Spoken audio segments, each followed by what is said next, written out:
Se qualifier pour les quarts. C'était en huitième, évidemment, j'avais un tour de retard. Qui veut nous parler du Real ce soir, qui a des choses intéressantes à nous dire sur le Real? Intéressantes, passionnantes, quoi, à nous dire. Toto Rico, l'ami du Barça. Toto Rico. Bon, qu'est-ce que ça confirme? Je vais enchaîner. Est-ce qu'il y a des trucs qu'on apprend qui sont confirmés? Ils sont capables de marquer des buts. Ils ont une fragilité défensive. Il n'y a pas de défense, c'est du gruyère, du placo. Ils sont à la rue. Milieu de terrain, ils maîtrisent pas non plus le tempo. Mbappé a été bon pendant, je dirais, sa première mi-temps, mais il a quand même raté des occasions, Mbappé. Un but de la tête tout fait. Ouais. Ronaldo l'aurait mis. Ouais. Une frappe à un moment donné qui dévisse. Bon, il marque un super but qui aurait d'ailleurs, pour moi, dû être refusé parce que Madrid est plus fort, mais de -1, il passe de -1 à +1, le Bilbao. Pas Bilbao, Celta Vigo. Il y a pénalty, à mon avis. Et derrière, Mbappé, dans la foulée, marque. Tu mènes 1-0, 0-1, c'est plus la même, surtout pour une petite équipe qui vient défendre et se battre. Après, ça leur fait... Le Real toujours bien servi par l'arbitrage, ça oui, bon, après... ça a été tout le match, ça. Il y a eu aussi une main de Bellingham, tu m'as dit. Bellingham bon, elle est involontaire, mais comme elle est dans la surface, tu peux te dire, et de Rudiger aussi. Non, mais moi, ce que je comprends pas, c'est le VAR. Je sais pas ce qu'ils font, parce que tous ceux qui sont contre le VAR, ça leur donne raison.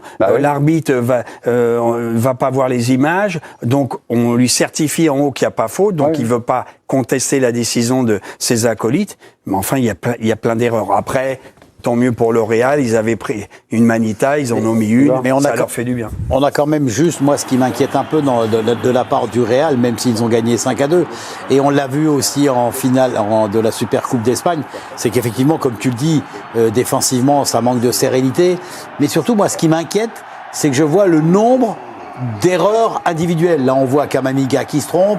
Asensio, il n'est pas obligé de commettre les fautes. Quand on voit la finale de Super Coupe d'Espagne, c'est pareil. On a vu des fautes individuelles, notamment défensives et au milieu de terrain.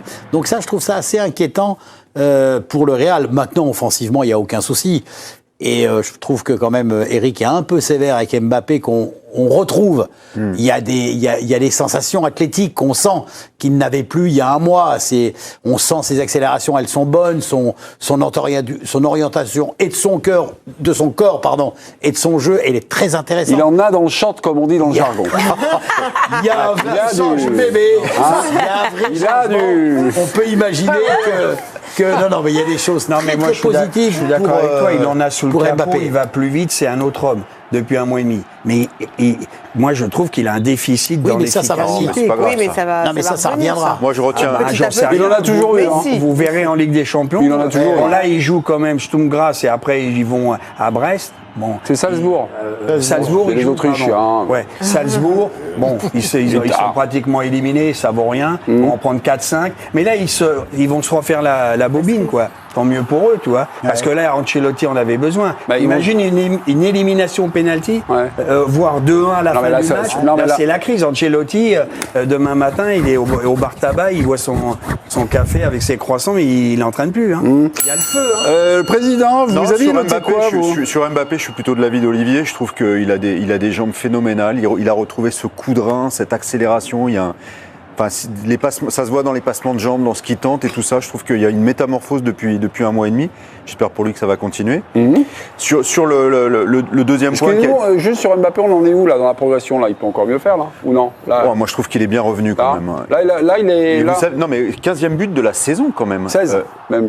Moi, je crois qu'il est. J'ai entendu 15. À 15, moi, j'ai ajouté celui-là. C'est quand même pas une saison en bois, parce que mais il a toujours marqué. Non, mais. Ouais, mais enfin bon. Et il est sur l'action du but. Il en est à 15 buts. Ouais. Enfin, voilà. Le deuxième point, juste par rapport à ce que vous disiez sur la défense, évidemment, vous avez raison.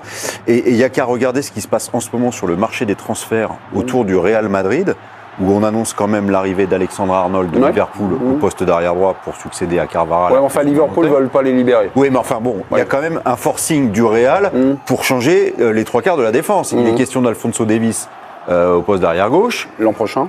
Voilà, et il est question de William Saliba en défense centrale. Ça fait quand même 3 défenseurs sur 4 qui sont en danger par rapport aux prochaines saisons. Et l'urgence est là. Et le dernier point que je retiendrai, c'est quand même la réussite d'Hendrick, quand même un très jeune joueur de 18 ans qui a mis un doublé, et un doublé important quand même, parce qu'il y avait quand même 2-2 après le temps réglementaire. Ils l'ont payé 70 millions, c'est un grand espoir du football brésilien. c'est pas anodin que ce joueur-là offre la qualification au Real. On continue ce petit tour de table. Totorico, Chiani, la maison d'Alma, Les Français du Real Madrid, parce que Kamavinga, Tchouaméni. ils ont des saisons un peu. Kamavinga, là je vais le surnommer Balerdi. Une cagade par match. Par match, ouais. Non, mais c'est un truc, une absence, un truc.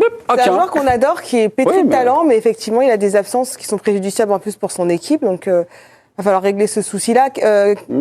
Tchouaméni, je l'ai trouvé un petit peu mieux contre le Barça, mais c'était pas difficile parce qu'il a été très mauvais contre le Barça. Et puis Ferland Mendy est complètement sorti de l'équipe. Lui, je pense que ça va être compliqué de retrouver une place de titulaire. Mais voilà, je pense que c'est intéressant de suivre aussi les Français dans cette équipe parce que potentiellement, il peut y en avoir 4 comme titulaires et qui n'ont pas tous, ils sont pas tous sur la trajectoire de Kylian Mbappé, quoi. Il y a un petit truc que vous voulez rajouter, Philippe, parce que je vous fais passer en dernier, un dernier de corvée, c'est souvent, tout a été dit, ou non, il y a un petit truc à insister. On peut quand même en remettre une petite couche sur la zone de droit qui est devenue l'arbitrage Thiago Bernabéu. Là, on finit par être tellement habitué qu'on passe ça d'un revers de main. Il y a quand même 2-3 moments clés dans le match, commencer par le premier but de Mbappé, où on se dit, c'est quand même, à chaque fois que la pièce elle est comme ça, elle retombe toujours du bon côté. Ah là, c'est dingue, hein. C'est incroyable. Bon, j'avais une séquence à vous proposer, téléspectateurs aussi, donc 53 minutes et 22 secondes plus tard, on était en train de regarder le match, tranquille et tout ça, c'était en direct, et puis tout d'un coup, il y a la réalisation donc, de la Coupe du Roi, qui envoie un ralenti avec, vous allez voir, le petit montage, et nous mettent ça là. Et nous mettent... Donc moi, ce que j'arrive à comprendre, c'est que 53 minutes après le pénalty, donc qui n'est pas sifflé, ça veut dire que l'action, voilà ce qu'on nous propose pour comprendre que la VAR a eu raison de ne pas siffler le pénalty. Je me mets dans la place des gens qui nous envoient les images. Alors qu'on voit très bien que le pied gauche là, de Edberg, non, pas Edberg, Sweberg est bien touché donc par la main de Lounine, quoi. Alors, je ne comprends rien sur l'utilisation, je ne suis pas anti-VAR ou machin, c'est sur l'utilisation. Il y avait une image qu'on a vue quand l'arbitre est rentré de la fin de la première période. Il discutait avec les joueurs du Celta. Et il faisait ce geste de la main, je ne sais pas si on me voit correctement, comme si il a... Refaites là, le geste là, le fouetté. Ouais. Comme si tu mets une écharpe là, c'est ça? Non mais il faisait comme... C'est l'arbitre qui le faisait. Et il s'est arrêté en montrant que le gardien n'était pas allé au bout et c'est certainement pour cela qu'il n'a pas sifflé le pénalty. Mais moi non plus.